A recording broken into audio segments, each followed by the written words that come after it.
common sight on cruise ships, resorts and casinos. Piles of hot food in communal trays, each patron helping themselves to as many servings as desired. If just one is infected, it may be the perfect setting for a virus to flourish. And a new video out of Japan helps show how fast it could spread.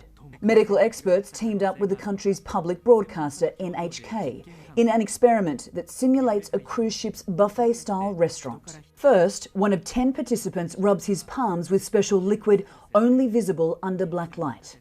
He represents an infected person who had coughed into his hands. Then he joins 9 others as they spoon food onto their plates and sit down to eat. After 30 minutes, the room goes dark before an ultraviolet light comes on. The fluorescent liquid is now visible on a lot of surfaces. Items the so-called infected person had touched. Tongs, pitchers, food tray lids. Left residue others picked up. And in turn spread to silverware, dishes, glassware, clothing and phones. After half an hour, every participant had come into contact with the liquid.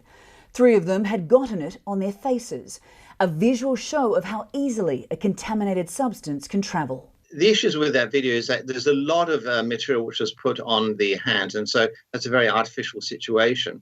But I think what they've been able to do is to actually show just what the consequences are of the spreading of potential infectious disease from hands when proper hand hygiene is not performed.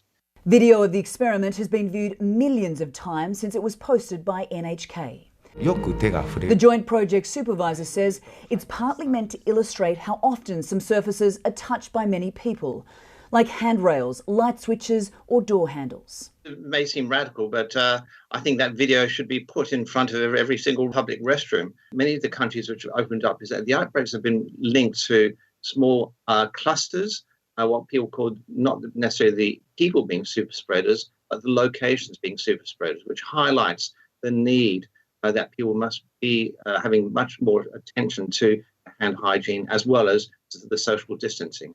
NHK and its collaborators did a second, cleaner version of the experiment, using hygiene changes like separating dishes, replacing tongs frequently, and asking participants to wash their hands during and after the meal. 30 minutes into that experiment, no one had picked up the fluorescent paint.